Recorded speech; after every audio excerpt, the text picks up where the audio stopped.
Today is Wednesday, April 12th. What to know about a conflict heating up between the prosecutor charging former President Trump with dozens of crimes and a Republican lawmaker. Also, why the federal government could, for the first time, cut Western states' water supplies. Plus, how the biggest police force in the country is getting more high-tech. Why so-called snail mail is getting more expensive. And a new workplace trend that's inspiring people to take it easy at least one day a week. Those stories and more news in today's episode. Welcome to The Newsworthy. All the day's news in around 10 minutes. Fast, fair, fun, and on the go. I'm Erica Mandy. Thanks so much for being here. You ready? Let's do this. Top lawmakers from both parties are going through a few batches of top-secret government documents that are now under investigation. These are the docs that were found at the homes and offices of President Biden, former President Trump, and former Vice President Pence. Lawmakers have been asking to see these docs for months so they could know how serious the issue really is. Like, would there be real national security concerns if these records had gotten into the wrong hands? They are also talking about ways to try to keep classified documents from being mishandled in the future, all while the Justice Department is still investigating. People who have worked around the current and former presidents have been testifying in these investigations, but it's not clear yet how long it might take them to wrap this up. It is a tense back and forth between two elected officials. The district attorney behind former President Trump's criminal charges is now suing a Republican lawmaker. Manhattan DA Alvin Bragg is accusing Congressman Jim Jordan of interfering in the Trump case. It's because Jordan demanded confidential documents and testimony related to Trump's alleged hush money scheme that Bragg's office has been investigating for a while now. Jordan and his committee even subpoenaed former office employees to get them to talk about the case under oath. Now, Bragg wants a judge to keep lawmakers out of it, saying their requests are part of a, quote, transparent campaign to intimidate and attack him. But Jordan says his requests are valid, since he accuses Bragg of abusing his authority for a politically motivated case. The congressman responded on Twitter by saying, quote, first they indict a president for no crime, then they sue to block congressional oversight. Remember, Bragg believes he has enough evidence and has charged the former president with 34 felonies, though Trump says there's no truth to the allegations. Now a judge will hear the DA's case against Jordan next week. Soldiers from the U.S. and the Philippines started their largest ever joint military drills this week. They're happening in the Philippines and its waters across the disputed South China Sea and Taiwan Strait. Of all America's allies, the Philippines is among the closest to Taiwan. And since there have been concerns about China invading Taiwan, this could be a way to prepare. The drills will include sinking a targeted ship and retaking an island captured by enemy forces. These new drills come just one day after Chinese forces wrapped up their own military drills around Taiwan. But China's foreign ministry criticized the American and Filipino exercises, saying they must not cause any harm to China's security interests. So Philippine military officials say the drills are not aimed at any country in particular, and that they're really just about defense. And back in Washington, the defense secretary says the U.S. is hoping to, quote, bring greater security, stability, and prosperity to the Indo-Pacific.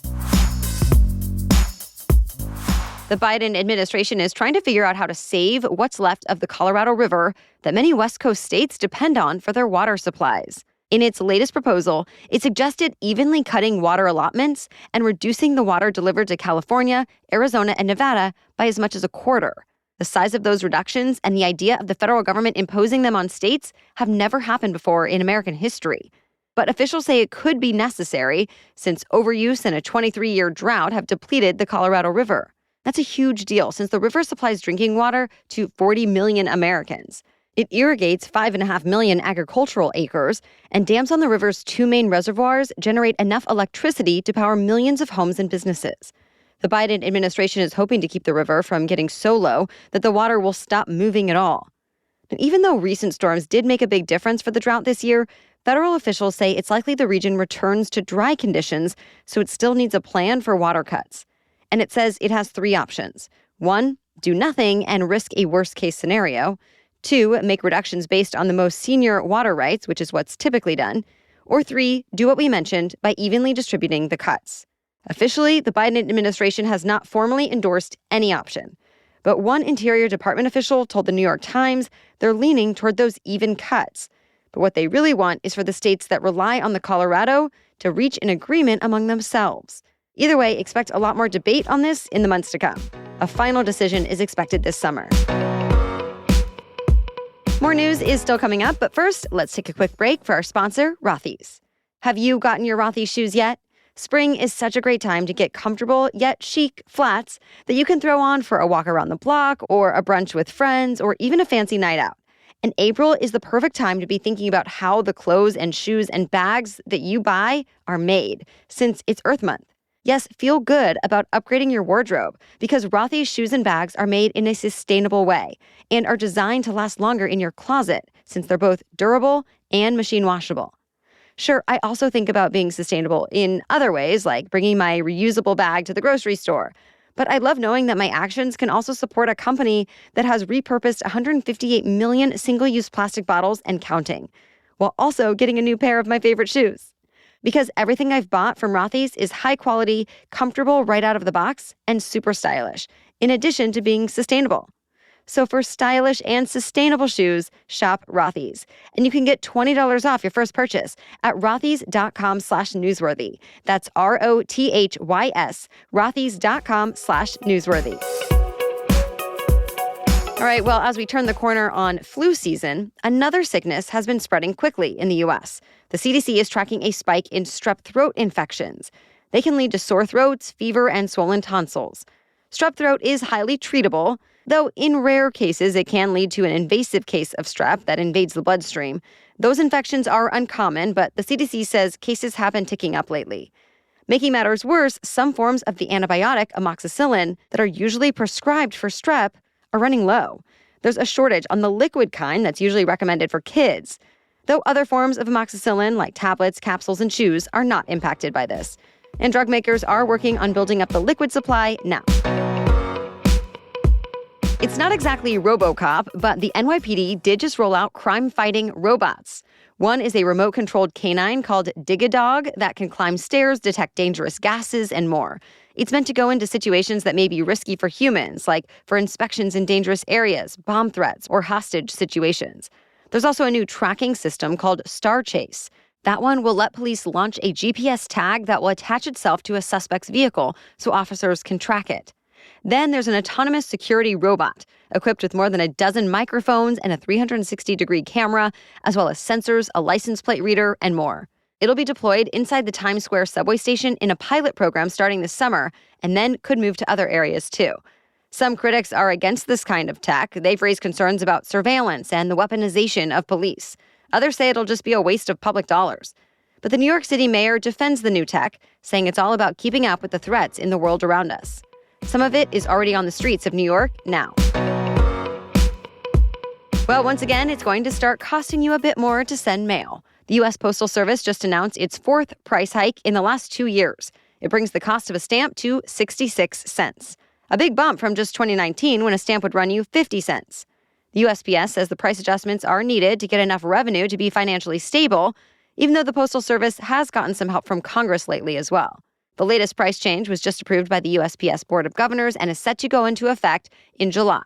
Of course, if you want to avoid this price hike, you could stock up on Forever stamps now. As the name suggests, Forever stamps will work forever, no matter what you paid for them. The biggest movie theater ad business in the U.S. has filed for bankruptcy. Cinemedia runs pre-show ads in Regal and AMC movie theaters, and it's been in financial trouble since the pandemic first kept people home, disrupting the movie theater industry. One of Cinemedia's biggest shareholders and customers, Regal's parent company, Cineworld, also filed for bankruptcy last fall. And then a few months ago, Cinemedia warned that there was substantial doubt it would be able to stay in business. Now bankruptcy seems to be the solution. The company filed with a restructuring agreement that it says provides a clear roadmap to come out on the other side of this as a stronger company, especially as people keep going back to the movies.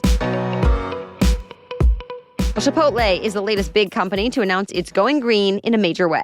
The burrito chain just opened a couple of restaurants that rely entirely on alternative energy. It says a third is slated to open this summer, along with more than 100 next year. And the goal is to expand the design to 7,000 locations eventually. Features include rooftop solar panels, all-electric cooking equipment, heat pump water heaters, electric vehicle charging stations, and more. It's all part of Chipotle's promise to cut greenhouse gas emissions in half by 2030, as compared to 2019 levels. It's not just Chipotle either. The restaurant says it's talking with competitors about what it's learning from its all-electric venture, so some of the ideas will likely end up in other parts of the food industry soon. A pair of used sneakers sold for millions of dollars. But of course, these weren't just any used shoes. They were the pair of Air Jordans that Michael Jordan himself wore during his final championship run with the Chicago Bulls. This week, those iconic sneakers surpassed the world record for the most valuable shoes ever sold when an anonymous bidder paid more than $2.2 million for them. After MJ wore the sneakers in the 1998 NBA Finals, he gave them to a ball boy and signed them as a thank you. Now, 25 years later, the shoes are said to be in immaculate condition, and their sale really seals Michael Jordan's position as the most valuable athlete at auctions for sportswear. That's it for the main news today, so now it's time for Work Wednesday, when we break down one interesting career or work-related news story every Wednesday. But first, would you share the show with at least one friend this week? Word of mouth goes a long way in helping us grow and continue to create the newsworthy each day. Thank you so much in advance for helping us spread the word about the newsworthy. Okay, now back to Work Wednesday. There's another new trend going around American workplaces. This one's all about kicking off the week by doing less. It's called Bare Minimum Mondays. The term was coined by a TikTok creator who said the idea is all about easing into the work week by prioritizing self-care over productivity. Since she started it, the hashtag Bare Minimum Mondays has attracted 2.2 million views on TikTok.